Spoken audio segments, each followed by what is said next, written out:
ഇന്ന് നമുക്ക് ചിരഞ്ജീവിയും നയൻതാരയും കേന്ദ്ര കഥാപാത്രത്തിലെത്തുന്ന മനശങ്കര വരപ്രസാദ ഗാരു എന്ന തെലുങ്ക് സിനിമയുടെ കഥ നോക്കിയാലോ?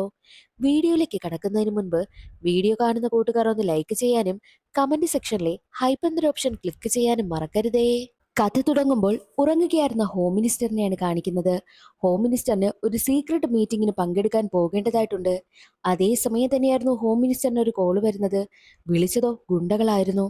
സീക്രട്ട് മീറ്റിംഗിന് പങ്കെടുക്കാൻ പോവുകയാണെങ്കിൽ കൊന്നുകളയുമെന്നായിരുന്നു ഭീഷണി. അത് കേട്ടതും ഹോം മിനിസ്റ്ററിന് വല്ലാതെ പേടിയാകുവാനായും തുടങ്ങി. അതോടെ ഉറക്കം നഷ്ടമായ ഹോം മിനിസ്റ്റർ പുറത്തേക്ക് വന്നിട്ട് തന്റെ സെക്യൂരിറ്റി അന്വേഷിക്കുന്നു. ഹോം മിനിസ്റ്ററിന്റെ സെക്യൂരിറ്റിയാണ് നമ്മുടെ കഥാനായകനായ ശങ്കര വരപ്രസാദ്. നമുക്ക് വരപ്രസാദ് എന്ന് വിളിക്കാം. വരപ്രസാദിന് 3 അസിസ്റ്റന്റുമാരുണ്ട്: ജ്വാല, നാരായണ, മുസ്തഫ.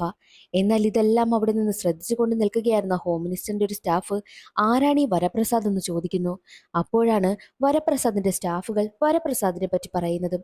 20 വർഷമായിട്ട് സെക്യൂരിറ്റി ഫീൽഡിലുള്ള ഇന്റലിജൻസ് ഓഫീസറാണ്. അതീവ ബുദ്ധിമാനാണെന്നുള്ള കാര്യവും 3 സ്റ്റാഫുകളും കൂടി പറയുന്നു. അതേസമയം കഥാനായകനായ വരപ്രസാദിനെ കാണിക്കുന്നു.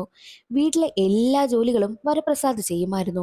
തന്റെ അമ്മയ്ക്ക് ആഹാരമൊക്കെ പാചകം ചെയ്തു കൊടുത്ത് തറയൊക്കെ തൂത്ത് തുടച്ച് എല്ലാ ജോലിയും ചെയ്തിട്ടാണ് ഹോം മിനിസ്റ്ററിന്റെ സെക്യൂരിറ്റി ആയിട്ട് ഡ്യൂട്ടിക്ക് എത്തുന്നതും. അങ്ങനെ വരപ്രസാദ് പതിവ് പോലെ ഡ്യൂട്ടിക്കായി എത്തുകയാണ്. അപ്പോൾ തന്നെ കുറച്ച് ഗുണ്ടകൾ വിളിച്ചിട്ട് ഭീഷണിപ്പെടുത്തിയെന്നുള്ള കാര്യം വരപ്രസാദിനോട് പറയുന്നു. അത് കേട്ട് വരപ്രസാദ് ഹോം മിനിസ്റ്ററിനെ ആശ്വസിപ്പിക്കുകയാണ് ചെയ്തത്. എല്ലാം നമുക്ക് നോക്കാം, മീറ്റിംഗിൽ പങ്കെടുക്കണമെന്നുള്ള കാര്യവും വരപ്രസാദ് പറയുന്നു. എന്നാൽ അതേ സമയത്തായിരുന്നു ഗുണ്ടകൾ ഹോം മിനിസ്റ്ററിന്റെ വസതി ആക്രമിക്കുവാനായി എത്തിയത്. എല്ലാവരെയും കീഴ്പ്പെടുത്തിയിരിക്കുകയാ. പക്ഷേ വരപ്രസാദ് ഇരിക്കുന്നത് കണ്ട് വരപ്രസാദ് ഇത്രയേ ഉള്ളൂ എന്നൊക്കെ കുറച്ച് സ്റ്റാഫുകൾ ചിന്തിക്കുമെങ്കിലും അപ്പോഴാണ് യഥാർത്ഥത്തിൽ താൻ ആരാണെന്നുള്ള കാര്യവും വരപ്രസാദ് കാണിക്കുന്നത്. വന്ന ഗുണ്ടകളെ എല്ലാവരെയും അടിച്ചവിടെ നിന്നും ഓടിക്കുകയാണ് ചെയ്തത്. അതോടുകൂടി ഹോം മിനിസ്റ്ററിനും ഒരുപാട് സമാധാനമായി. പ്രശ്നങ്ങളൊക്കെ ഏകദേശം സോൾവായി. മാത്രവുമല്ല, അന്നേ ദിവസം ഹോം മിനിസ്റ്ററിന്റെ പിറന്നാൾ കൂടിയായിരുന്നു. രാത്രിയായപ്പോഴോ പാർട്ടിയൊക്കെ നടക്കുകയായിരുന്നു. പാർട്ടിയിൽ പങ്കെടുത്ത വരപ്രസാദ് 2 കുട്ടികളെ കണ്ടതും ആകെ സങ്കടത്തിലാകുന്നു. എന്നിട്ട് മാറിയിരുന്ന് മദ്യപിക്കുകയായിരുന്നു. പക്ഷേ ഇത് ഹോം മിനിസ്റ്റർ കാണും. പ്രസാദിനടുത്തേക്ക് എത്തി എന്താ നീ ഇങ്ങനെ സങ്കടപ്പെട്ടിരിക്കുന്നതെന്ന് ചോദിക്കുമ്പോൾ, സാറേ, ഈ നാട്ടിലെ ഫേമസ് ആയിട്ടുള്ള ബിസിനസ് വുമൺ ആരാണ്? അതിനെന്താ സംശയം? ശശിരേഖ എന്നും ഹോം മിനിസ്റ്റർ പറയുന്നു. ആ, ഈ ശശിരേഖ എന്റെ ഭാര്യയാണ്. ഞങ്ങൾക്ക് 2 കുഞ്ഞുങ്ങളുമുണ്ട് എന്നുള്ള കാര്യം പറയുന്നു. അത് കേട്ടതും ഹോം മിനിസ്റ്റർ ഞെട്ടിപ്പോവുകയാണ്. വലിയ പണക്കാരനായ ബിസിനസ്സുകാരനായ GVRന്റെ ഒരേയൊരു മകളായ ശശിരേഖ ദേ ബെസ്റ്റ് ബിസിനസ് വുമണിനുള്ള അവാർഡും കിട്ടാൻ പോകുന്ന അതേ ശശിരേഖയാണോ നിന്റെ ഭാര്യ എന്ന് ചോദിക്കുമ്പോൾ അതേ എന്നായിരുന്നു പ്രസാദിന്റെ മറുപടി.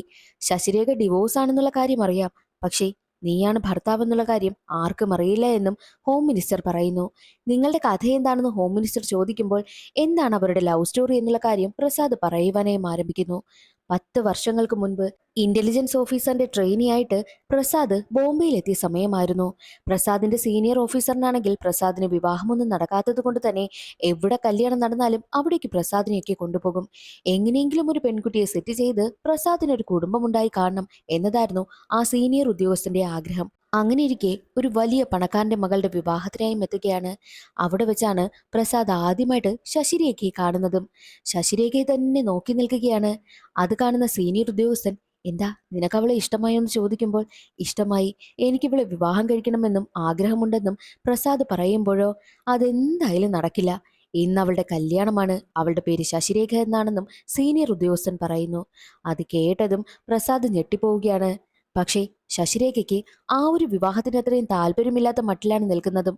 അവളുടെ മുഖമാണെങ്കിലോ വല്ലാത്ത സങ്കടത്തിലായിരുന്നു. അത് ശ്രദ്ധിച്ച പ്രസാദ് ശശിരേഖയുടെ ഓപ്പോസിറ്റായി ചെന്ന് നിന്നിട്ട് എന്താണ് പ്രശ്നമെന്ന് ആംഗ്യത്തിലൂടെ ചോദിക്കുന്നു. എനിക്ക് ഈ വിവാഹത്തിന് ഒട്ടും താല്പര്യമില്ല. എൻ്റെ അച്ഛൻ്റെ നിർബന്ധത്തിനാണ് ഞാൻ ഇതിന് തയ്യാറായതെന്നും ആ പയ്യൻ എനിക്ക് ഒട്ടും ഇഷ്ടമായതേയില്ല എന്നും ശശിരേഖയും ആംഗ്യത്തിലൂടെ മറുപടി പറയുന്നു. അതേസമയമായിരുന്നു റിങ് മാറ്റുവാനായിട്ട് ശശിരേഖയെ വിളിക്കുന്നതും. പയ്യൻ മുൻപേ മണ്ഡപത്തിൽ കയറി നിന്നു. എന്നാൽ ശശിരേഖ നടന്നു വരുന്ന സമയത്ത് വീഴുവാനായി പോകുന്നു.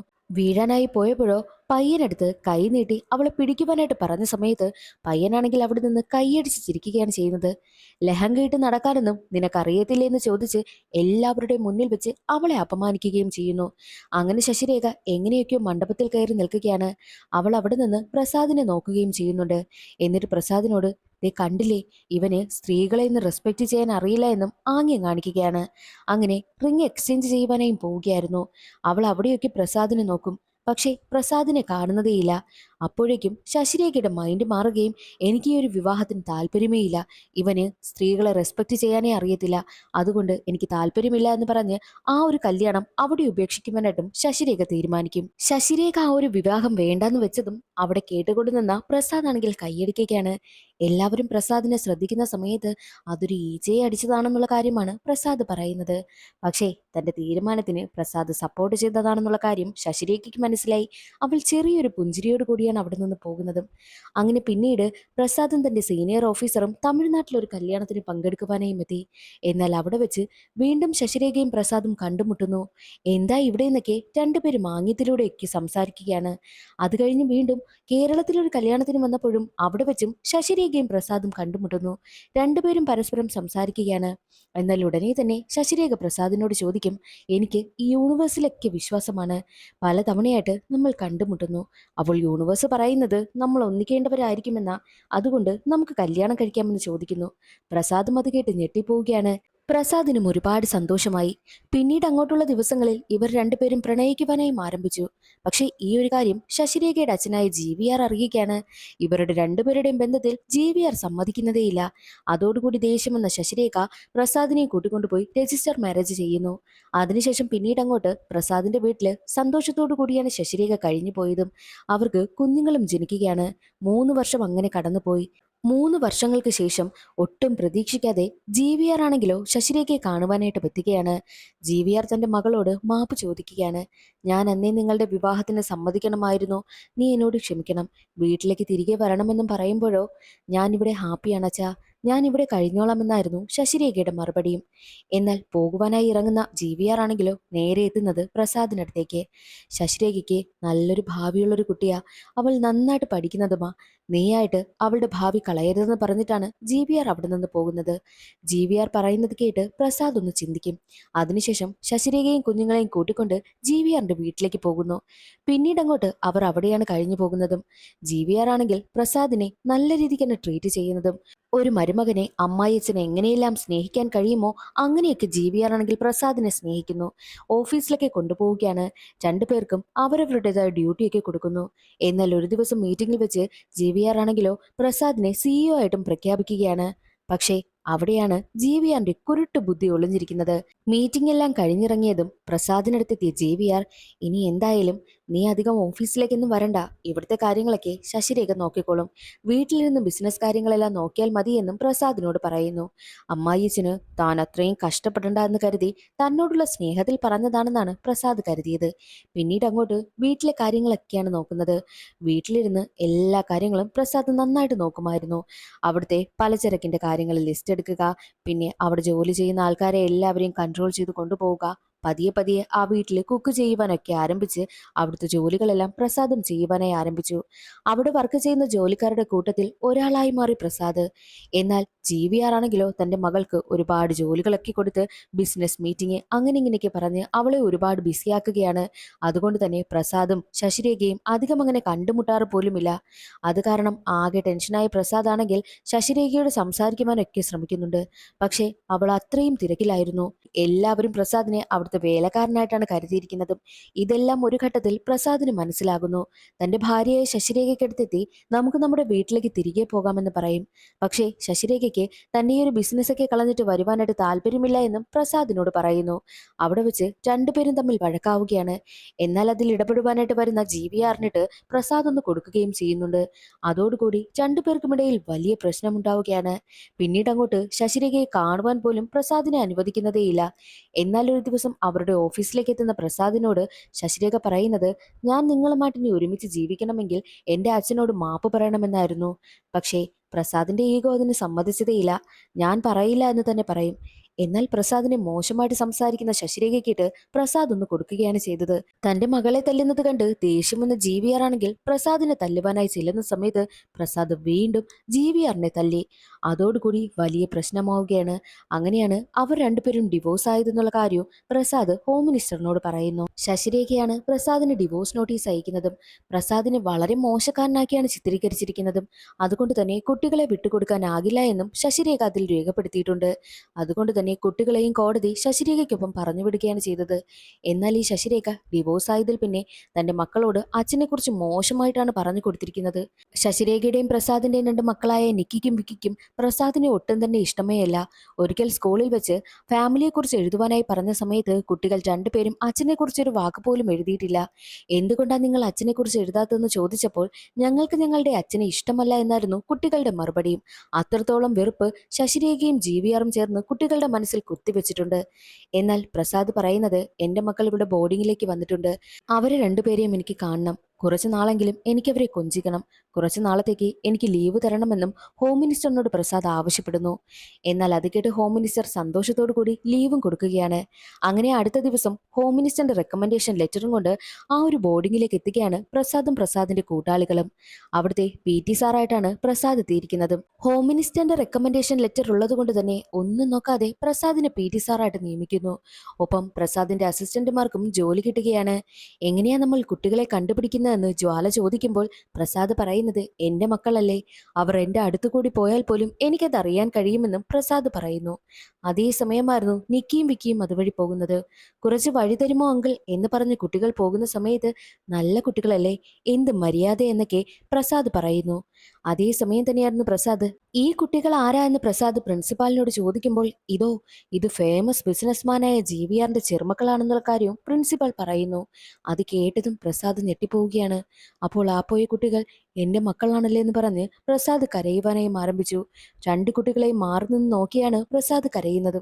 എങ്ങനെയെങ്കിലും കുട്ടികളോട് സംസാരിക്കണമെന്നും പ്രസാദ് കരുതുന്നു. അതേസമയം നിക്കിയുടെ കയ്യിൽ ഒരു പ്രോജക്റ്റ് വർക്ക് ഇരിക്കുകയായിരുന്നു. അവരെ കാണുവാനായിട്ട് അടുത്തേക്ക് ചെന്ന പ്രസാദ് കാല് തന്നെ പ്രസാദിന്റെ കൈ കയറി തട്ടിയതോ ആ ഒരു പ്രോജക്റ്റിലേക്കായിരുന്നു. അതോടുകൂടി അത് തറയിൽ വീണ് പൊട്ടുകയാണ്. നിക്കിക്ക് വല്ലാതെ ദേഷ്യം വരികയും അവൾ ഒരുപാട് വഴക്ക് പറയുകയും ചെയ്യുന്നുണ്ട്. ചേച്ചി, പാവം ചേച്ചി, ഒന്നും പറയണ്ട എന്ന് വിക്കി പറയുമ്പോഴും മിണ്ടാതിരിയടാ എന്ന് പറഞ്ഞ് അവന്റെ തലയ്ക്കുമിട്ട് തട്ടിയിട്ടാണ് അവൾ പ്രസാദിനെ ഒരുപാട് വഴക്ക് പറഞ്ഞിട്ട് അവിടെ നിന്ന് പോകുന്നത്. തന്റെ മകൾ അങ്ങനെ വഴക്ക് പറയുന്നത് കണ്ട് ഇവൾ അമ്മയുടെ മകൾ തന്നെയെന്നും പ്രസാദ് ചിന്തിക്കുന്നു. അങ്ങനെ പ്രസാദാണെങ്കിലോ അവിടുത്തെ PT സാറായി ജോയിൻ ചെയ്തത് കൊണ്ട് തന്നെ പ്രസാദിന് താമസിക്കുവാൻ വേണ്ടിയിട്ട് ഒരു വീടൊക്കെ റെഡിയാക്കി കൊടുത്തിട്ടുണ്ട്. അതേ വീട്ടിലേക്ക് തന്റെ അമ്മയും കൊണ്ടുവരികയാണ് പ്രസാദ്. തന്റെ വീട്ടിൽ നിന്ന് നോക്കിക്കഴിഞ്ഞാൽ കുട്ടികൾ നിൽക്കുന്ന ആ ഒരു ഹോസ്റ്റൽ കാണുവാനായും കഴിയുന്നുണ്ട്. അങ്ങനെ കുട്ടികളേക്ക് മാറി നിന്ന് നോക്കിക്കാണുകയാണ് പ്രസാദും പ്രസാദിന്റെ അമ്മയും. അതേ സമയം തന്നെയായിരുന്നു ശശിരേഖ അവരെ വീഡിയോ കോളൊക്കെ വിളിച്ച് സംസാരിക്കുന്നതും. എങ്ങനെയെങ്കിലും തന്റെ മക്കളോടൊന്ന് സംസാരിക്കണമെന്നും പ്രസാദ് തീരുമാനിക്കുകയാണ്. അടുത്ത ദിവസം സ്കൂളിലേക്ക് എത്തിയ പ്രസാദ് ആണെങ്കിൽ വിക്കിയെ ചോക്ലേറ്റ് ഒക്കെ കാണിച്ച് അവനെ തന്റെ അടുത്തേക്ക് വരുത്തുന്നു. അപ്പോൾ അവിടെ അവന് ഒരുപാട് സർപ്രൈസ് ഉണ്ടായിരുന്നു. ഒരുപാട് മുട്ടായികളും കളിപ്പാട്ടങ്ങളും ഒക്കെ ഇരിക്കുന്നുണ്ട്. അത് കണ്ട് വിക്കിക്കും ഒരുപാട് സന്തോഷമായി. അവൻ പ്രസാദിനോട് നന്ദിയൊക്കെ പറയുകയാണ്. നിന്റെ ചേച്ചി നിക്കി എന്നോട് മിണ്ടില്ലേ എന്ന് ചോദിക്കുമ്പോൾ, ഇല്ല ചേച്ചി അങ്ങനെയാ, ചേച്ചിക്ക് നിങ്ങളെ ഒട്ടും ഇഷ്ടമല്ല, ചേച്ചിയുടെ പ്രോജക്റ്റ് നിങ്ങളല്ലേ നശിപ്പിച്ചതെന്നുള്ള കാര്യം വിക്കി പറയുന്നു. ഇനി എങ്ങനെയാ നിക്കിയോടൊന്നും മിണ്ടുന്നതെന്നൊക്കെ പ്രസാദ് ചിന്തിച്ചിരിക്കുന്ന സമയമായിരുന്നു നിക്കി അവിടേക്ക് വരുന്നത്. വിക്കി പ്രസാദിനോട് സംസാരിച്ചിരിക്കുന്നത് കണ്ട് നിക്കിക്ക് വല്ലാതെ ദേഷ്യം വരും. എങ്ങനെ ഇവളോടൊന്നും മിണ്ടുമെന്നും പ്രസാദ് ചിന്തിക്കും. അങ്ങനെ ഇരിക്കെ ഒരു ദിവസം നിക്കി വല്ലാതെ കരഞ്ഞുകൊണ്ടിരിക്കുകയായിരുന്നു. കരഞ്ഞുകൊണ്ടിരിക്കുന്ന നിക്കിക്ക് അടുത്തേക്ക് എത്തിയ പ്രസാദ്, എന്ത് പറ്റി, എന്താ കരയുന്നെന്ന് ചോദിക്കുമ്പോൾ, ഈ നിക്കിക്ക് ഫേവറേറ്റ് ആയിട്ടുള്ളൊരു പപ്പി ഉണ്ടായിരുന്നു, ആ പപ്പിയെ കാണാനില്ല എന്നും നിക്കി പറയുന്നു. ഇന്നലെ ഫോറസ്റ്റിലേക്ക് പോയതാ, ഇതുവരെയായിട്ടും തിരികെ വന്നില്ല, ദേ ഇവിടെ അടുത്തുള്ള ഫോറസ്റ്റിൽ വെച്ചാ മിസ്സായതെന്നുള്ള കാര്യം നിക്കി പറയുന്നു. അത് കേട്ട് പ്രസാദാണെങ്കിൽ ഇതൊരു അവസരമായിട്ട് മുതലെടുത്ത് കഷ്ടപ്പെട്ട് ഫോറസ്റ്റിലേക്ക് പോവുകയാണ്. എങ്ങനെയൊക്കെയോ ആ ഒരു പപ്പിയെ കണ്ടെത്തുന്നു. പപ്പിയെ കൊണ്ടുവന്ന് നിക്കിക്ക് കൊടുക്കുകയാണ്. അവൾക്ക് ഒരുപാട് സന്തോഷമായി. അവൾ ഓടിവന്ന് പ്രസാദിനെ കെട്ടിപ്പിടിച്ച് കരയും. അതോടുകൂടി നിക്കിയും പ്രസാദും നല്ല കൂട്ടാകുന്നു. അങ്ങനെ തന്റെ മക്കളെ തിരിച്ചു കിട്ടിയതിന്റെ സന്തോഷമായിരുന്നു പ്രസാദിന്. പക്ഷേ രണ്ട് കുട്ടികൾക്കും അത് തന്റെ അച്ഛനാണെന്നുള്ള കാര്യം അറിയത്തേയില്ല. കുട്ടികളെ രണ്ടുപേരെയും തന്റെ അമ്മയ്ക്കടുത്തേക്കും കൂട്ടിക്കൊണ്ടുവരുന്നു. പ്രസാദിന്റെ അമ്മയ്ക്ക് ഒരുപാട് സന്തോഷമാവുകയാണ്. ഒരുപാട് വർഷങ്ങൾക്ക് ശേഷമാണല്ലോ തന്റെ പേരക്കുട്ടികളെ നേരിട്ട് കാണുന്നതും. പക്ഷേ ആ കുട്ടികൾക്ക് അത് തന്റെ മുത്തശ്ശിയാണെന്നുള്ള കാര്യവും അറിയത്തേയില്ല. അങ്ങോട്ടുള്ള ദിവസങ്ങളിൽ എപ്പോഴും കുട്ടികൾ പ്രസാദിനൊപ്പമായിരുന്നു. അവരൊരുമിച്ച് കളിക്കുകയും ആഹാരം കഴിക്കുകയും ഒരുമിച്ച് ഉറങ്ങുകയും ഒക്കെ ചെയ്യുന്നുണ്ട്. അതുകൊണ്ട് തന്നെ കുട്ടികൾക്ക് അമ്മയായിട്ടുള്ള ശശിരേഖയോട് സംസാരിക്കുവാൻ പോലും സമയം കിട്ടുന്നതേയില്ല. അമ്മ വിളിച്ചാലും പിന്നെ വിളിക്കാം, നമ്മൾ PT സാറിനടുത്തേക്ക് പോവുകയാണെന്ന് പറഞ്ഞ് കോളും കട്ട് ചെയ്ത് കളഞ്ഞിട്ടാണ് പോകുന്നത്. പിന്നീട് കുട്ടികൾ കോൾ എടുക്കാതായപ്പോൾ ദേഷ്യം വന്ന ശശിരേഖ നേരെ പ്രിൻസിപ്പാളിനെ വിളിക്കുന്നു. എന്താ ഇപ്പോൾ ഞാൻ വിളിച്ചാൽ കുട്ടികൾ കോൾ എടുക്കാത്തത്? അവരവിടെ ഇല്ലേന്ന് ചോദിക്കുമ്പോൾ ഇപ്പോൾ പുതുതായിട്ടൊരു പി ടി സാർ വന്നു. കുട്ടികൾ ഏത് സമയവും പി ടി സാറിനൊപ്പമാ. പി ടി സാർ അവരെ നന്നായിട്ടാണ് നോക്കുന്നതെന്നും പ്രിൻസിപ്പാൾ പറയുന്നു. അത് കേൾക്കുന്നതും ശശിരേഖയ്ക്ക് എന്തോ പോലെ തോന്നുകയാണ്. അങ്ങനെ ഇരിക്കെ ഒരു ദിവസം തന്റെ ക്ലാസ്സിൽ പഠിക്കുന്ന ഒരു ആൺകുട്ടി സിഗരറ്റ് വലിച്ചു എന്നുള്ള കാര്യം നിക്കി വന്ന് പ്രിൻസിപ്പാളിന് പരാതി കൊടുക്കുന്നു.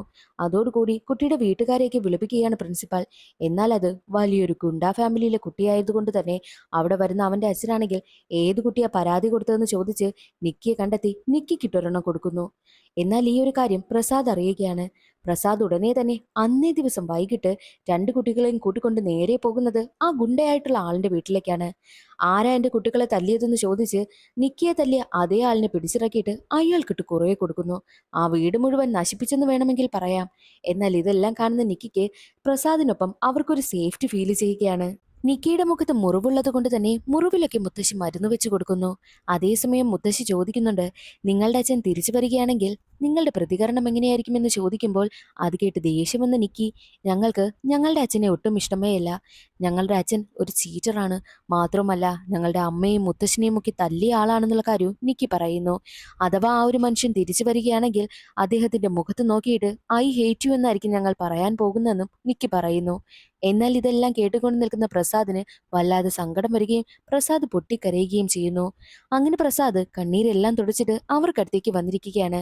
അപ്പോൾ നിക്കി ഒരു കാര്യം കൂടി പറയുകയാണ്, ഞങ്ങളുടെ അച്ഛൻ ഞങ്ങളുടെ പി ടി സാറിനെ പോലുള്ള ഒരാളാണെങ്കിൽ ഞങ്ങൾ ഒരുപാട് സ്നേഹിക്കുമായിരുന്നു. സാറിന് ഞങ്ങളുടെ അമ്മയെ വിവാഹം കഴിച്ചൂടെ? എങ്കിൽ സാറ് ഞങ്ങളുടെ അച്ഛനായിട്ട് വരുമല്ലോ എന്നും നിക്കി പറയുന്നു. അത് കേട്ട് വീണ്ടും പ്രസാദ് പൊട്ടിക്കരയുകയാണ് ചെയ്തത്. അങ്ങനെയിരിക്കെ തന്റെ മക്കളെ വിളിച്ചിട്ട് കിട്ടാത്തത് കൊണ്ട് എല്ലാ മീറ്റിംഗും ക്യാൻസൽ ചെയ്ത് ശശിരേഖ ബോർഡിങ്ങിലേക്ക് എത്തുകയാണ്. പക്ഷേ അത് പ്രസാദിന്റെ സ്വപ്നമായിരുന്നു. ശശിരേഖ വന്നാൽ ഞാൻ എന്ത് ചെയ്യുമെന്നൊക്കെ പ്രസാദ് തന്റെ കൂട്ടാളികളോട് പറയുന്നു. പേടിച്ചതുപോലെ തന്നെ നടന്നു. അടുത്ത ദിവസം സ്കൂളിലേക്ക് എത്തുമ്പോൾ അവിടെ നിൽക്കുകയായിരുന്ന ശശിരേഖയും GVRനെയും ഒക്കെയാണ് പ്രസാദ് കണ്ടതും. പ്രസാദ് ആണെങ്കിൽ ശശിരേഖ കാണാതിരിക്കാൻ വേണ്ടിയിട്ട് തിരിഞ്ഞു നിൽക്കുകയാണ്. തന്റെ മക്കളെ പി ടി സാർ നന്നായിട്ട് നോക്കുന്നത് കൊണ്ട് തന്നെ പി ടി സാറിനെ കണ്ട് നന്ദി പറയുവാൻ വേണ്ടിയിട്ടാണ് ശശിരേഖയും GVRും എത്തിയിരിക്കുന്നത്. പക്ഷേ പ്രസാദാണെങ്കിൽ തിരിഞ്ഞു നിൽക്കുന്നു. മുഖത്ത് നോക്കുന്നത് പോലുമില്ല. മുഖം കണ്ടാലെല്ലാം കുളമാകുമല്ലോ എന്ന് ചിന്തിച്ച ജ്വാല, ഞങ്ങളുടെ സാറിന് നിങ്ങളെയൊന്നും കാണാൻ സമയമില്ല എന്ന് പറഞ്ഞ് അവരെ അവിടെ നിന്നും അപമാനിച്ച് പറഞ്ഞു വിടുവാനായും ശ്രമിക്കുന്നു. ഇത്രയും ജാടയുള്ള ഒരാളിനെ കാണണ്ട എന്ന് കരുതി ശശിരേഖ പോകുവാനായി തിരിയുന്ന സമയത്തായിരുന്നു പ്രസാദിന്റെ അമ്മ കുട്ടികൾക്ക് വേണ്ടിയിട്ടുള്ള ഫുഡും ഉണ്ടാക്കി കൊണ്ടുവന്നത്. അത് കണ്ടതും ശശിരേഖ ഞെട്ടിപ്പോകുന്നു. അതോടുകൂടി പി ടി സാറ് പ്രസാദാണെന്നുള്ള കാര്യവും ശശിരേഖയ്ക്ക് മനസ്സിലായി. അങ്ങനെ പ്രസാദാണെങ്കിൽ തിരിയുകയാണ്. അത് കണ്ട് ശശിരേഖയ്ക്ക് വല്ലാതെ ദേഷ്യം വരും. നിങ്ങൾ എൻ്റെ മക്കളെ ബ്രെയിൻ വാഷ് ചെയ്ത് എൻ്റെ അടുത്ത് നിന്ന് അകറ്റാനാണ് നിങ്ങൾ ശ്രമിക്കുന്നത്. എങ്കിൽ ഒരിക്കലും നടക്കില്ല എന്നും ശശിരേഖ പറയുന്നു. എന്നിട്ട് 3 ആഴ്ചത്തേക്ക് കുട്ടികളെയും കൊണ്ട് അവിടെ നിന്ന് പോവുകയാണ് ശശിരേഖ. ശശിരേഖ കുട്ടികളെയും കൂട്ടി പോകുന്ന സമയം തന്നെയായിരുന്നു GVR പ്രസാദിനടുത്തെത്തിയിട്ട്, ഞാൻ എൻ്റെ മകളെ നിന്റെ അടുത്ത് നിന്നും ഘട്ടം ഘട്ടമായിട്ടാണ് പിരിച്ചത്. അത് എൻ്റെ ഒരു പ്ലാൻ തന്നെയായിരുന്നു. ഒരിക്കലും എൻ്റെ മകളെയോ നിന്റെ മക്കളെയോ നിനക്കൊപ്പം ജീവിക്കുവാനായിട്ട് ഞാൻ അനുവദിക്കില്ല. ഒരിക്കലും അവരുമായിട്ട് ഒരു ജീവിതവും നീ സ്വപ്നം കാണണ്ട. അത് ഞാൻ ജീവിച്ചിരിക്കുമ്പോൾ സമ്മതിക്കില്ല എന്ന് പറഞ്ഞിട്ടാണ് GVRും അവിടെ നിന്ന് പോകുന്നത്. ഇതിനെല്ലാത്തിനും പിന്നിൽ, അതായത് പ്രസാദിന്റെയും ശശിരേഖയും കുടുംബജീവിതം ഇല്ലാതാക്കിയത് ശശിരേഖയുടെ അച്ഛനായ GVR തന്നെയാണ്. കുട്ടികളെ ശശിരേഖ കൂട്ടിക്കൊണ്ടു പോയത് കൊണ്ട് തന്നെ ഇനി സ്കൂളിൽ നിന്നിട്ട് പ്രസാദിന് വലിയ കാര്യമൊന്നുമില്ലല്ലോ. അതുകൊണ്ട് പ്രസാദ് വീണ്ടും ഹോം മിനിസ്റ്ററിന്റെ അടുത്തേക്ക് തിരിച്ചു പോകുന്നു. ഇനി എന്താ നിന്റെ പ്ലാൻ എന്ന് ഹോം മിനിസ്റ്റർ ചോദിക്കുമ്പോൾ എങ്ങനെയെങ്കിലും ശശിരേഖയ്ക്കും കുട്ടികൾക്കുമൊപ്പം ഫാമിലിയായിട്ട് ജീവിക്കണമെന്നാണ് പ്രസാദ് പറയുന്നത്. മറ്റൊരു വശത്ത് ശശിരേഖയുടെ വീട് കാണിക്കുന്നു. നിക്കിക്ക് പണിയായതുകൊണ്ട് തന്നെ അന്നേ ദിവസം ഓഫീസിലേക്ക് പോകുവാനായിട്ട് ശശിരേഖ തയ്യാറായില്ല. മാത്രമല്ല എന്തോ മീറ്റിംഗും ഉണ്ടായിരുന്നു. അച്ഛൻ പോയാൽ മതിയെന്നും ശശിരേഖ പറയുകയാണ്. അങ്ങനെ GVR ആണ് ആ ഒരു മീറ്റിംഗിൽ പങ്കെടുക്കുവാനായി പോയത്. പക്ഷേ അവിടെ വെച്ച് GVRന് നേരെ ഒരു അറ്റാക്ക് ഉണ്ടാവുകയാണ്. GVRന്റെ കാറൊക്കെ കത്തിപ്പോകുന്നു. എങ്ങനെയൊക്കെ കഷ്ടപ്പെട്ടാണ് GVR രക്ഷപ്പെട്ട് വീട്ടിലേക്ക് എത്തുന്നത്. ഈ ഒരു വിവരം ഹോം മിനിസ്റ്ററിനെ അറിയിക്കുന്നു. തനിക്ക് പ്രൊട്ടക്ഷൻ വേണമെന്നും GVR ആവശ്യപ്പെടുകയാണ്. അങ്ങനെ പറഞ്ഞതനുസരിച്ച് അടുത്ത ദിവസം തന്നെ GVRന് പ്രൊട്ടക്ഷൻ കൊടുക്കുവാൻ വേണ്ടിയിട്ട് അവിടേക്ക് കുറച്ച് സെക്യൂരിറ്റീസ് എത്തുന്നു. അതിൽ മെയിൻ ആള് മറ്റാരുമല്ല പ്രസാദ് ആയിരുന്നു. പ്രസാദിനെ കണ്ട GVR ഹോം മിനിസ്റ്ററിനെ വിളിച്ചിട്ട് പ്രസാദിനെ സെക്യൂരിറ്റി ആയിട്ട് വേണ്ട എന്നും പറയുന്നു. എന്നാൽ അതിന് മറുപടിയായിട്ട് ഹോം മിനിസ്റ്റർ പറയുന്നത്, ഉള്ളതിൽ വെച്ച് ഏറ്റവും ബുദ്ധിമാനായിട്ടുള്ള ഏറ്റവും നല്ല ഇന്റലിജൻസ് ഓഫീസറാണ് പ്രസാദ്. നിങ്ങൾ മരിക്കുവാൻ തയ്യാറാണെന്നുണ്ടെങ്കിൽ പ്രസാദിനെ തിരികെ വിളിക്കാമെന്നും ഹോം മിനിസ്റ്റർ പറയുന്നു. അത് കേട്ട് ഞെട്ടിപ്പോയ GVR ആണെങ്കിൽ വേണ്ട, പ്രസാദ് മതിയെന്നും ആവശ്യപ്പെടുകയാണ്. അങ്ങനെ GVRനെ കണ്ട കുട്ടികൾക്കാണെങ്കിൽ ഒരുപാട് സന്തോഷമാകുന്നു. PT സാർ, സാർ എന്താ ഇവിടെ എന്ന് ചോദിക്കുമ്പോൾ, നിങ്ങളല്ലേ പറഞ്ഞത് നിങ്ങളുടെ അമ്മയെ കല്യാണം കഴിച്ചാൽ ഞാൻ നിങ്ങളുടെ അച്ഛനായി വരുമെന്ന്. അതുകൊണ്ട് നിങ്ങളുടെ അമ്മയെ കല്യാണം കഴിക്കാനായിട്ടാണ് ഞാൻ എത്തിയിരിക്കുന്നതെന്നും പ്രസാദ് പറയുന്നു. അത് കേട്ട് കുട്ടികൾക്കും ഒരുപാട് സന്തോഷമാവുകയാണ്. പ്രസാദും ടീമും പ്രൊട്ടക്ഷൻ കൊടുക്കുന്നത് കൊണ്ട് തന്നെ പിന്നീട് അങ്ങോട്ട് പ്രസാദൊക്കെ പറയുന്ന കാര്യമാണ് ആ വീട്ടിലുള്ളവരൊക്കെ അനുസരിക്കുന്നത്. അങ്ങനെ ഇരിക്കെ ഒരു ദിവസം ശശിരേഖയും GVRും മൽഹോത്ര എന്ന ആളുമായിട്ട് ക്ലൈന്റ് മീറ്റിംഗിനായിട്ട് പോവുകയാണ്. കൂടെ പ്രസാദും ടീമും ഉണ്ട്. എന്നാൽ സംസാരിക്കുന്ന സമയത്ത് മൽഹോത്രയാണെങ്കിലോ ശശിരേഖയെ നോക്കി കൈ ചൂണ്ടിയൊക്കെ സംസാരിക്കുന്നു. അത് കണ്ട് ദേഷ്യം വന്ന പ്രസാദ് ആണെങ്കിൽ നേരെ മൽഹോത്രയ്ക്ക് ഇട്ടിട്ട് കൊടുക്കുന്നു. പക്ഷേ സത്യത്തിൽ കൈ ചൂണ്ടി സംസാരിച്ചത് ദേഷ്യപ്പെട്ടൊന്നുമല്ല. മൽഹോത്രയാണെങ്കിലോ ശശിരേഖയെ പുകഴ്ത്തിയാണ് സംസാരിക്കുന്നത്. നിങ്ങളെപ്പോലൊരു ബിസിനസ് വുമണിനെ ഞാൻ കണ്ടിട്ടേയില്ല എന്നൊക്കെ പറഞ്ഞ് ഒരുപാട് പുകഴ്ത്തിയാണ് സംസാരിച്ചത്. അത് പ്രസാദ് തെറ്റിദ്ധരിക്കുകയാണ് ചെയ്തത്. അതോടുകൂടി മൽഹോത്ര ശശിരേഖയുമായിട്ടുള്ള കോൺട്രാക്റ്റും ക്യാൻസൽ ചെയ്തു. ശശിരേഖയ്ക്ക് ആകെ ദേഷ്യമാവുകയാണ്. ശശിരേഖ പ്രസാദിനെ ഒരുപാട് വഴക്ക് പറയും. എന്നാൽ ഇതെല്ലാം കാണുന്ന GVRന് സന്തോഷമാവുകയാണ്. കാരണം ശശിരേഖ വീണ്ടും വീണ്ടും വെറുത്തുകൊണ്ടിരിക്കുകയാണല്ലോ. അങ്ങനെ ഇരിക്കെ ശശിരേഖയും GVRും നേരെ ഹോം മിനിസ്റ്ററിനെ വിളിച്ചിട്ട്, ഇതുവരെയായിട്ടും ഞങ്ങൾക്ക് നല്ല പ്രൊട്ടക്ഷനൊന്നും പ്രസാദ് തരുന്നില്ല. മാത്രവുമല്ല ആദ്യം ഒരു അറ്റാക്ക് ഉണ്ടായത് അത് ആരാണ് ഇതിന് പിന്നിലെന്നൊന്നും പ്രസാദ് കണ്ടുപിടിച്ചിട്ടില്ല. അതുകൊണ്ട് തന്നെ എന്ത് പ്രൊട്ടക്ഷനാണ് ഇയാൾ ഞങ്ങൾക്ക് തരുന്നതെന്നും ഹോം മിനിസ്റ്ററിനോട് അവർ പരാതി പറയുന്നു. ഹോം മിനിസ്റ്റർ പ്രസാദിനെ വഴക്ക് പറയുവാനായിട്ട് ഒരുങ്ങുന്ന സമയത്തായിരുന്നു പ്രസാദ് താൻ കണ്ടെത്തിയ കാര്യങ്ങളെല്ലാം ഹോം മിനിസ്റ്ററിനോട് പറയുന്നത്. പ്രസാദ് GVRന്റെ വീട്ടിൽ എത്തുന്നതിന് മുൻപ് തന്നെ GVRന് നേരെ നടന്ന അറ്റാക്കിനെ കുറിച്ചെല്ലാം പ്രസാദ് അന്വേഷിച്ചിരുന്നു. കുറച്ച് കാര്യങ്ങളും CCTV ഫുട്ടേജും എല്ലാം കണ്ടെത്തുകയാണ്. മാത്രവുമല്ല ഫുട്ടേജ് പരിശോധിച്ചതിൽ നിന്നും അറ്റാക്കിനെത്തിയ ഒരാളുടെ കയ്യിൽ ടാറ്റു ഉണ്ടായിരുന്നു. അത് വെച്ച് അന്വേഷണം നടത്തിയതിൽ നിന്നാണ് ഇത് ബിസിനസ് പരമായിട്ടുള്ള വെറുപ്പല്ല, മറ്റെന്തോ ആണ് ഇതിന് പിന്നിലെന്നുള്ള കാര്യവും പ്രസാദ് പറയുന്നത്. പ്രസാദ് അന്വേഷിച്ചു കുറച്ച് കാര്യങ്ങളൊക്കെ കണ്ടെത്തി എന്നതൊക്കെ അറിഞ്ഞതോടുകൂടി GVRനും ശശിരേഖയ്ക്കും പ്രസാദിനോട് ചെറിയൊരു സോഫ്റ്റ് കോർണർ ഒക്കെ തോന്നുന്നു. ഇത്രയും കാര്യങ്ങൾ ചെയ്തതുകൊണ്ട് ശശിരേഖ പ്രസാദിന് ഷേക്ക് ഹാൻഡ് കൊടുക്കുന്നു. എന്നാൽ പ്രസാദ് ശശിരേഖയുടെ കയ്യിൽ ചെറുതായിട്ടൊന്ന് ചൊറിയും. ദേഷ്യമെന്ന ശശിരേഖ കൈ പോയി കഴുകിക്കളയുകയാണ്. എന്നാൽ പ്രസാദ് ആണെങ്കിൽ ആ കൈ തന്നെ നോക്കി നിൽക്കുന്നു. മറ്റൊരു വശത്ത് വീരേന്ദ്ര പാണ്ഡ്യ എന്നൊരാളിനെ കാണിക്കുകയാണ്. ഈ വീരേന്ദ്ര ഒരു പോലീസ് ഉദ്യോഗസ്ഥനായിരുന്നു, അതായത് കോൺസ്റ്റബിൾ ആയിരുന്നു. എന്നാൽ എന്തോ ഒരു കുറ്റത്തിൽ ജയിലിൽ പോയത് കൊണ്ട് തന്നെ സസ്പെൻഷനിലാണ്. എന്നാൽ ഇപ്പോൾ ബെയിലിൽ ഇറങ്ങിയിരിക്കുക. നേരെ വരുന്നത് ഉയർന്ന ഉദ്യോഗസ്ഥനെ കാണുവാൻ വേണ്ടിയിട്ടും. സസ്പെൻഷനിലായതുകൊണ്ട് തന്നെ ആ ഒരു കാര്യങ്ങളൊക്കെ സംസാരിക്കുവാനായി എത്തിയിരിക്കുന്നത്. പക്ഷേ ഉയർന്ന ഉദ്യോഗസ്ഥൻ പറയുന്നത്, നീയല്ലേ GVRനെ ആക്രമിച്ചത്, എനിക്ക് നിന്നെയാണ് സംശയമെന്ന് പറയുന്നു.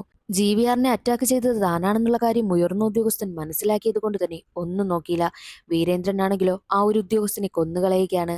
എന്നിട്ട് ആ ഒരു കേസ് ചായ കൊടുക്കുവാനേ വന്ന ചായക്കടക്കാരന്റെ തലയിലും ഇട്ടുകൊടുക്കുന്നു. എന്നിട്ട് അവിടെ നിന്ന് പോവുകയും ചെയ്യുകയാണ്.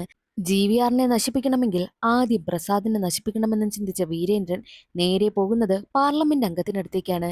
എന്നിട്ട് എന്തോ ഒരു വീഡിയോ കാണിച്ചു കൊടുത്തിട്ട് അയാളെ ഭീഷണിപ്പെടുത്തി കുറേ കാശ് വാങ്ങിക്കൊണ്ടാണ് വീരേന്ദ്രൻ അവിടെ നിന്ന് പോകുന്നത്. എന്നിട്ട് GVRനെയും പ്രസാദിനെയും അറ്റാക്ക് ചെയ്യുന്നതിന് വേണ്ടിയിട്ട് ഒരുപാട് വെപ്പൺസ് ഒക്കെ വാങ്ങുന്നു. പ്രസാദ് തന്റെ അന്വേഷണത്തിൽ നിന്നും GVRനെ ഷൂട്ട് ചെയ്യുവാനായിട്ട് ഉപയോഗിച്ചിരിക്കുന്ന തോക്ക് പോലീസിന്റേതാണെന്ന് കണ്ടെത്തുകയാണ്.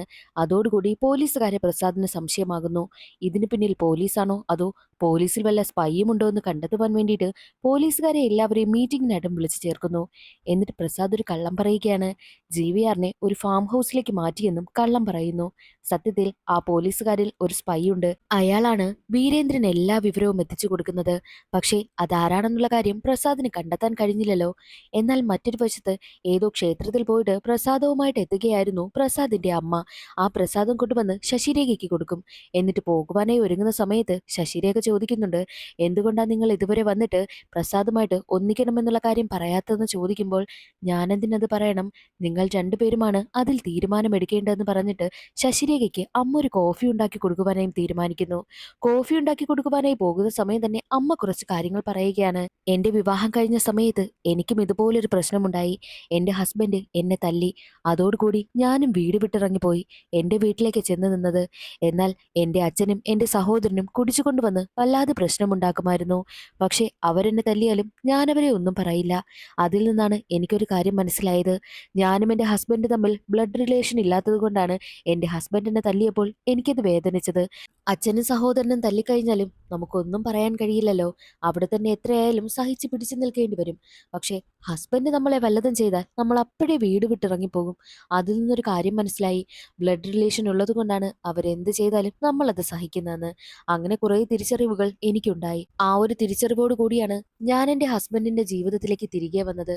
അതുപോലെ നീ നിന്റെ ജീവിതത്തിൽ നല്ല തീരുമാനങ്ങളൊക്കെ എടുക്കണമെന്നുള്ള കാര്യവും ശശിരേഖയുടെ അമ്മ പറയുന്നു.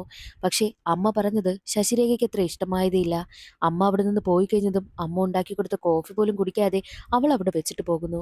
പക്ഷേ അമ്മ സംസാരിക്കുന്നതെല്ലാം ശശിരേഖയുടെ രണ്ട് മക്കൾ കേട്ടുകൊണ്ട് നിൽക്കുകയായിരുന്നു. നിക്കിയും വിക്കിയും അവിടെ നിന്ന് കരയുകയാണ്. തന്റെ അച്ഛൻ പാപമായിരുന്നു എന്നുള്ള കാര്യവും പ്രസാദാണ് നമ്മുടെ അച്ഛൻ എന്നുള്ള കാര്യവും നിക്കിയും വിക്കിയും തിരിച്ചറിയുന്നു. കരഞ്ഞുകൊണ്ടിരിക്കുന്ന നിക്കിക്കും വിക്കിക്കും അടുത്തേക്ക് പ്രസാദ് എത്തുകയാണ്. നിങ്ങൾ എന്തിനാ കരയുന്നെന്ന് ചോദിക്കുമ്പോൾ പി ടി സാറാണല്ലേ ഞങ്ങളുടെ അച്ഛൻ. അമ്മയും മുത്തശ്ശിയും സംസാരിക്കുന്നത് ഞങ്ങൾ കേട്ടു എന്ന് പറഞ്ഞാണ് കുട്ടികൾ കരയുന്നത്. അമ്മ പാവമല്ല, അമ്മ ഒരു ഭയങ്കരിയാണല്ലേ എന്ന് പറഞ്ഞാണ് കുട്ടികൾ പ്രസാദിനോട് ചോദിക്കുന്നത്. അത് കേട്ട് പ്രസാദ്, നിങ്ങളുടെ അമ്മ ഒരു പാവമാ, അവൾക്ക് അങ്ങനെയൊക്കെ സംഭവിച്ചു പോയി, അത് നിങ്ങൾ ക്ഷമിക്കണമെന്നും പ്രസാദ് പറയുന്നു. അങ്ങനെ കുട്ടികളെ ഒരുവിധം സമാധാനിപ്പിച്ച് അവിടെ നിന്ന് പറഞ്ഞുവിടുന്ന സമയത്ത് പോകുവാനായി ഇറങ്ങുന്ന കുട്ടികളാണെങ്കിൽ തിരിഞ്ഞു നോക്കി ഗുഡ് നൈറ്റ് അച്ഛ എന്ന് പറഞ്ഞിട്ട് പോകും. കുറേ വർഷങ്ങൾക്ക് ശേഷമാണ് കുട്ടികളുടെ വായിൽ നിന്നും അച്ഛ എന്നൊരു വിളി പ്രസാദ് കേൾക്കുന്നതും. അതോടെ പ്രസാദും പൊട്ടിക്കരയുകയാണ്. എന്നാൽ അടുത്ത ദിവസം പ്രസാദിനെ ഞെട്ടിക്കുന്നൊരു കാര്യമാണ് പ്രസാദ് അറിഞ്ഞത്. എന്തെന്നാൽ അവരുടെ വീട്ടിലേക്ക് വെങ്കിടേഷ് എന്നൊരാൾ വരുന്നുണ്ട്. അതായത് വെങ്കിടേഷ് ശശിരേഖയെ വിവാഹം കഴിക്കുവാനായിട്ട് വരിക. എൻ്റെ മകളുമായിട്ട് വിവാഹമുറപ്പിച്ച ആളാണ് വെങ്കിടേഷ്. അവനൊരു കുറവും വരുത്തരുത്. കിങ് ഓഫ് കർണാടകയാണ് വരാൻ പോകുന്നതെന്നും GVR പറയുന്നത് പ്രസാദ് കേൾക്കുന്നുണ്ട്. അതേസമയം തന്നെയായിരുന്നു ശശിരേഖ അവിടേക്ക് വന്നിട്ട് വെങ്കിടേഷിന് ഒരു കുറവും വരുത്തരുതെന്നും ജോലിക്കാരോട് പറയുന്നത്. ആ വിവാഹത്തിന് ശശിരേഖയ്ക്കും താല്പര്യമുണ്ടെന്ന് അറിഞ്ഞതോടുകൂടി പ്രസാദ് ആകെ തകർന്നു പോവുകയാണ്. അങ്ങനെ ഒരു ഹെലികോപ്റ്ററിൽ വെങ്കിടേഷ് വന്നിറങ്ങുന്നു. ശശിരേഖയ്ക്ക് വേണ്ടിയിട്ടുള്ള സ്വർണവും എല്ലാമായിട്ടാണ് ഗിഫ്റ്റായിട്ട് എത്തുന്നത്. എന്നാൽ അതേ സമയമായിരുന്നു ശശിരേഖയും താനുമായിട്ട് വെങ്കിടേഷിന് വിവാഹം ഉറപ്പിച്ചിരിക്കുകയാണ് അച്ഛൻ എന്നുള്ള കാര്യവും അറിയുന്നത്. അത് കേട്ട് ശശിരേഖയും ഞെട്ടിപ്പോകുന്നുണ്ട്. ശശിരേഖ പറയുന്നത്, ഞാൻ കരുതിയത് ബിസിനസ് മീറ്റിങ്ങിനായിട്ട് വരുന്നതെന്നാ, പക്ഷേ വിവാഹം കഴിക്കുവാനായിട്ട് എനിക്ക് താല്പര്യമില്ല എന്നും ശശിരേഖ അച്ഛന്റെ മുഖത്ത് നോക്കി പറയുന്നു. അത് കേട്ടതും പ്രസാദിന് സന്തോഷമാവുകയാണ്. ശശിരേഖയുടെ ഉള്ളിന്റെ ഉള്ളിൽ എവിടെയോ തന്നോട് സ്നേഹമുണ്ടെന്നും പ്രസാദിന് മനസ്സിലായി. എന്നോടുള്ള സ്നേഹം കാരണമാണോ നീ ഈ വിവാഹത്തിൽ നിന്നും ഒഴിഞ്ഞു മാറുന്നതെന്ന് പ്രസാദ് ചോദിക്കുമ്പോൾ ശശിരേഖയ്ക്ക് വീണ്ടും ഈഗോ ഹർട്ടാകുന്നു. അവൾ ഉടനെ തന്നെ വെങ്കിടേഷിന് അടുത്തെത്തിയിട്ട് എനിക്ക് ഈ വിവാഹത്തിന് സമ്മതമാണെന്നും വെങ്കിടേഷിനോട് പറയുന്നു. അങ്ങനെ വിവാഹത്തിന്റെ ഒരുക്കങ്ങളൊക്കെ നടക്കുകയാണ്. ആ സങ്കടം സഹിക്കാനാകാതെ പ്രസാദ് ബാറിൽ പോയിരുന്ന് മദ്യപിക്കുന്നു. എന്നാൽ അതേ ബാറിൽ തന്നെയായിരുന്നു വെങ്കിടേഷും ഉണ്ടായിരുന്നത്. വെങ്കിടേഷിനോട് എങ്ങനെയെങ്കിലും ഈ വിവാഹത്തിൽ നിന്നും ഒഴിഞ്ഞു മാറണമെന്ന് പറയുമ്പോഴും വെങ്കിടേഷ് കേൾക്കാനായിട്ട് തയ്യാറാകുന്നതേയില്ല. ഈ വെങ്കിടേഷും ആദ്യം ഒരു വിവാഹം കഴിച്ചതാണ്. അത് ഡിവോഴ്സ് ആയതിനു ശേഷമാണ് ശശിരേഖയുമായിട്ട് വീണ്ടും വിവാഹം ഉറപ്പിച്ചിരിക്കുന്നത്. എന്നാൽ ഇവർ രണ്ടുപേരും ഒരേ പാറ്റേണിൽ തന്നെയാണ് ഡ്രിങ്ക്സ് മിക്സ് ചെയ്യുന്നത്. അത് കാണുന്ന വെങ്കിടേഷ് ഞെട്ടിപ്പോകുന്നു. എന്തെന്നാൽ പണ്ട് ബിടെക്കിൽ തോറ്റ സമയത്ത് വെങ്കിടേഷ് ബാറിൽ നിന്ന് മദ്യപിക്കുകയായിരുന്നു. മദ്യപിച്ചതിന് ശേഷം ആത്മഹത്യ ചെയ്യാമെന്നാണ് തീരുമാനിച്ചിരുന്നത്. എന്നാൽ അവിടെ വെച്ച് ഒരാളിനെ പരിചയപ്പെടുന്നു. അത് മറ്റാരുമല്ല, പ്രസാദായിരുന്നു. പ്രസാദാണ് വെങ്കിടേഷിനെ മോട്ടിവേറ്റ് ചെയ്ത് സൂയിസൈഡ് എന്ന് പറഞ്ഞ തീരുമാനത്തിൽ നിന്നും പിന്തിരിപ്പിച്ചത്. ഡ്രിങ്ക്സ് ഒക്കെ ഒരു സ്റ്റൈലിഷ് രീതിയിലാണ് മിക്സ് ചെയ്യേണ്ടതെന്നൊക്കെ പറഞ്ഞ് പ്രസാദ് പഠിപ്പിച്ചു കൊടുക്കുകയും ചെയ്തു. അങ്ങനെ പ്രസാദുമായിട്ടുള്ള ആ ഒരു കമ്പനി കാരണമാണ് സൂയിസൈഡ് എന്ന് പറഞ്ഞ തീരുമാനത്തിൽ നിന്നും വെങ്കിടേഷ് പിന്തിരിഞ്ഞതും. ഇപ്പോൾ പ്രസാദിനെ കണ്ടതും വെങ്കിടേഷിന് ആ ഒരു കാര്യമൊക്കെ ഓർമ്മ വരുന്നു. തന്റെ ഗുരുവാണ് ആ ഇരിക്കുന്നതെന്നും തനിക്ക് പുതിയൊരു ജീവിതം തന്നതും പ്രസാദാണെന്നും മനസ്സിലാക്കിയതോടുകൂടി ഒരുപാട് സന്തോഷമാവുകയാണ് വെങ്കിടേഷിന്. ഇനി മുതൽ ശശിരേഖ എന്റെ സഹോദരിയാണെന്നും വെങ്കിടേഷ് പറയുന്നു. എന്നാൽ മറ്റൊരു വശത്ത് വീരേന്ദ്രന്റെ സ്പൈയായ പോലീസ് ഉദ്യോഗസ്ഥനാണെങ്കിൽ GVRനെ ഒരു ഫാം ഹൗസിലേക്ക് മാറ്റിയെന്ന് പ്രസാദ് കള്ളം പറഞ്ഞല്ലോ. അതേ ഫാം ഹൗസ് അന്വേഷിച്ച് നടക്കുകയാണ്.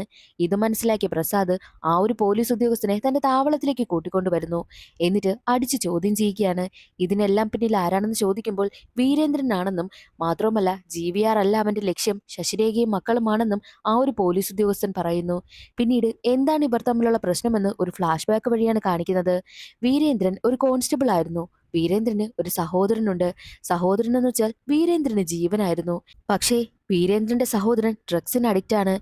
അങ്ങനെയുള്ള സഹോദരനാണെങ്കിൽ ഒരു പെൺകുട്ടിയെ ക്രൂരമായി റേപ്പ് ചെയ്ത് കൊന്നുകളഞ്ഞു. അതോടുകൂടി പോലീസിന്റെ പിടിയിലായ പയ്യനെ എൻകൗണ്ടർ ചെയ്ത് കൊന്നുകളയുവാനായിട്ടും ഓർഡർ വരികയാണ്. എൻകൗണ്ടർ ചെയ്യുവാനായിട്ട് കൊണ്ടുപോകുന്ന വഴിയിൽ വെച്ച് ഈ സ്പൈ ആയിട്ടുള്ള പോലീസ് ഉദ്യോഗസ്ഥനാണെങ്കിൽ അവനെ രക്ഷപ്പെടുവാനായിട്ട് സഹായിക്കുന്നു. വീരേന്ദ്രൻ പുറത്ത് കാത്തു നിൽക്കുകയാ. വീരേന്ദ്രൻ വന്ന് തന്റെ സഹോദരനെ എങ്ങനെയൊക്കെ അവിടെ നിന്ന് രക്ഷപ്പെടുത്തി കൊണ്ടുപോകുന്നു. രാത്രി സമയമായിരുന്നു ഇതെല്ലാം നടക്കുന്നത്. തന്റെ സഹോദരനെ എങ്ങനെയൊക്കെയോ രക്ഷിച്ച് വരുന്ന വഴിയിൽ വെച്ച് കാറിലിരിക്കുകയായിരുന്ന ശശിരേഖയും മക്കളെയും കാണുന്നു. ബൈക്കിൽ പോകുന്നത് സേഫ് അല്ല എന്ന് ചിന്തിച്ച വീരേന്ദ്രനാണെങ്കിൽ നേരെ ശശിരേഖയ്ക്കടുത്തെത്തി തന്റെ ബൈക്ക് പഞ്ചറായി എന്ന് കള്ളം പറയും. എന്നിട്ട് താനൊരു പോലീസ് ഓഫീസറാണെന്ന് പറഞ്ഞ് ID കാർഡും കാണിച്ചു കൊടുത്തിട്ട് ഞങ്ങൾ പറയുന്ന സ്ഥലത്തൊന്ന് ഇറക്കി തരുമോ എന്ന് ചോദിക്കുന്നു. ശശിരേഖയും അതിന് സമ്മതിക്കും. അങ്ങനെ മുന്നോട്ട് പോകുന്ന സമയത്തായിരുന്നു നിക്കിയാണെങ്കിൽ പത്രം എടുത്തു നോക്കുന്നത്. അപ്പോൾ അതിൽ വീരേന്ദ്രനൊപ്പം ഇരിക്കുന്ന വീരേന്ദ്രന്റെ സഹോദരന്റെ ഫോട്ടോ കൊടുത്തിരിക്കുന്നതും കണ്ടു. അവനൊരു റേപ്പിസ്റ്റ് ആണെന്നും ഒരു പെൺകുട്ടിയെ ക്രൂരമായിട്ട് റേപ്പ് ചെയ്ത് കൊന്നതിന് ശേഷം രക്ഷപ്പെട്ടു പോകുവാനായി ശ്രമിക്കുകയാണെന്നുള്ള കാര്യം ശശിരേഖയ്ക്ക് മനസ്സിലായി. ഉടനെ തന്നെ ശശിരേഖ നൈസായിട്ട് പോലീസിനെ ഈ ഒരു വിവരം അറിയിക്കുകയും അവരുടെ ലൊക്കേഷൻ സെൻഡ് ചെയ്ത് കൊടുക്കുകയും ചെയ്തു. അങ്ങനെ പോലീസാണെങ്കിൽ വീരേന്ദ്രന്റെ സഹോദരനെ പിടികൂടുകയാണ്. അവനെ എൻകൗണ്ടർ ചെയ്ത് കൊന്നുകളയുകയും ചെയ്തു. വീരേന്ദ്രന്റെ സഹോദരൻ മരണപ്പെടുവാനായിട്ട് കാരണം ശശിരേഖയും മക്കളും ആയതുകൊണ്ട് തന്നെ വീരേന്ദ്രന് അവരെ കൊല്ലണമെന്ന പ്രതികാരമുണ്ടായി. അന്ന് GVRനെ അല്ലായിരുന്നു ടാർഗറ്റ് ചെയ്തിരുന്നത്. ആ ഒരു മീറ്റിംഗിന് പോകേണ്ടത് ശശിരേഖയായിരുന്നു. പക്ഷേ നിക്കിക്ക് പനിയായതുകൊണ്ടാണ് ശശിരേഖ പോകാതെ GVRനെ പറഞ്ഞുവിട്ടതും. അതുകൊണ്ടാണ് ആ ഒരു അറ്റാക്കിൽ നിന്നും GVR എങ്ങനെയൊക്കെയോ കഷ്ടപ്പെട്ട് രക്ഷപ്പെട്ടതെന്നുള്ള കാര്യം പോലീസ് ഉദ്യോഗസ്ഥൻ പറയുന്നു. മാത്രവുമല്ല, വീരേന്ദ്രൻ ശശിരേഖയും മക്കളുമുള്ള വീട്ടിലേക്ക് പോയിട്ടുണ്ട് എന്നുള്ള കാര്യവും പ്രസാദിനോട് പറയുകയാണ്. ഇത് കേട്ട് ദേഷ്യം വന്ന പ്രസാദ് ആ ഒരു പോലീസ് ഉദ്യോഗസ്ഥനെ കൊന്നതിനു ശേഷം വീട്ടിലേക്ക് പോകുന്നു. അതേസമയം വീരേന്ദ്രനാണെങ്കിൽ ശശിരേഖയും മക്കളെയും കൊല്ലുവാൻ വേണ്ടിയിട്ട് അവരുടെ വീട്ടിലേക്ക് എത്തിയിട്ടുണ്ടായിരുന്നു. അവിടെയുണ്ടായിരുന്ന സെക്യൂരിറ്റി ഗാർഡ്സിനെ എല്ലാവരെയും തല്ലിച്ചതയ്ക്കുകയാണ്. അതിനുശേഷം ശശിരേഖയും മക്കളെയും കൊല്ലുവാൻ വേണ്ടിയിട്ട് അവരുടെ അടുത്തേക്ക് തോക്ക് ചൂണ്ടി എത്തുകയാണ്. അതേ സമയമായിരുന്നു പ്രസാദും അവിടേക്ക് എത്തുന്നത്. അങ്ങനെ പ്രസാദും വീരേന്ദ്രനും തമ്മിൽ വലിയ ഫൈറ്റ് നടക്കുന്നു. ആ ഒരു ഫൈറ്റിനൊടുവിൽ പ്രസാദിന് വെടിയേൽക്കുകയും പ്രസാദ് അവസാനം വീരേന്ദ്രനെ കൊല്ലുകയും ചെയ്തു. അങ്ങനെ പ്രസാദ് തന്റെ ഭാര്യയും മക്കളെയും രക്ഷിച്ചിരിക്കുകയാണ്. മാത്രമല്ല, പരിക്ക് പറ്റിയ എല്ലാ ഉദ്യോഗസ്ഥരെയും ഹോസ്പിറ്റലിലേക്കും കൊണ്ടുപോകുന്നു. വെടിയേറ്റത് കൊണ്ട് തന്നെ വേദന കടിച്ചു പിടിച്ച് ഹോസ്പിറ്റലിലേക്ക് പോകുവാനായി ഇറങ്ങുന്ന പ്രസാദിനടുത്തേക്ക് ശശിരേഖ എത്തുകയാണ്. എപ്പോഴൊക്കെ അവർ പരസ്പരം കണ്ടുമുട്ടുന്നോ, പണ്ട് പ്രണയിച്ചിരുന്ന സമയത്ത് അവർ പ്ലേ ചെയ്തിരുന്ന ഒരു പാട്ടുണ്ടായിരുന്നു. ആ ഒരു പാട്ട് അവൾ പ്ലേ ചെയ്യുകയാണ്. അത് കേൾക്കുന്നതും പ്രസാദിന് ഒരുപാട് സന്തോഷമായി. അങ്ങനെ ശശിരേഖ പ്രസാദിനെ കെട്ടിപ്പിടിച്ച് കരയുന്നു. രണ്ടുപേരും ഒന്നിച്ചിരിക്കുകയാണ്. അങ്ങനെ ശശിരേഖ തന്റെ ബിസി ആയിട്ടുള്ള ബിസിനസ് ലൈഫ് എല്ലാം ഉപേക്ഷിച്ച് പ്രസാദിന്റെ ഭാര്യയായി, പ്രസാദിന്റെ മക്കളുടെ അമ്മയായി പ്രസാദിന്റെ വീട്ടിൽ തന്നെ വന്ന് താമസിക്കുകയാണ്. അവിടേക്ക് ഹോം മിനിസ്റ്ററും എത്തുന്നുണ്ട്. ഹോം മിനിസ്റ്ററിന് ചായയൊക്കെ കൊണ്ടുവന്ന് കൊടുക്കുന്നത് ശശിരേഖയായിരുന്നു. അപ്പോഴേക്കും അവരുടെ തുണിയെല്ലാം കഴുകിക്കൊണ്ട് ശശിരേഖയുടെ അച്ഛനും അതുവഴി പോകുന്നത് ഹോം മിനിസ്റ്റർ കാണുന്നു. GVRും തന്റെ ബിസി ആയിട്ടുള്ള ബിസിനസ് ലൈഫ് എല്ലാം ഉപേക്ഷിച്ച് മകൾക്കും മരുമകനും ചെറുമക്കൾക്കുമൊപ്പം സന്തോഷമായിട്ട് വന്ന് ജീവിക്കുന്നു. വെങ്കിടേഷ് ജ്വാലയെ വിവാഹം കഴിക്കുകയാണ്. അങ്ങനെ എല്ലാവരും സന്തോഷത്തോടു കൂടി ജീവിക്കുന്നത് കാണിച്ചുകൊണ്ട് സിനിമയുടെ കഥ അവിടെ അവസാനിക്കുന്നു. ഇന്നത്തെ വീഡിയോ എല്ലാവർക്കും ഇഷ്ടപ്പെട്ടോ? വീഡിയോ ഇഷ്ടമായാൽ ഒന്ന് ലൈക്ക് ചെയ്യാനും സബ്സ്ക്രൈബ് ചെയ്യാനും മറക്കരുതേ. അടുത്തൊരു സിനിമയുടെ കഥയിൽ കാണാം. അതുവരെ എല്ലാവർക്കും ബൈ.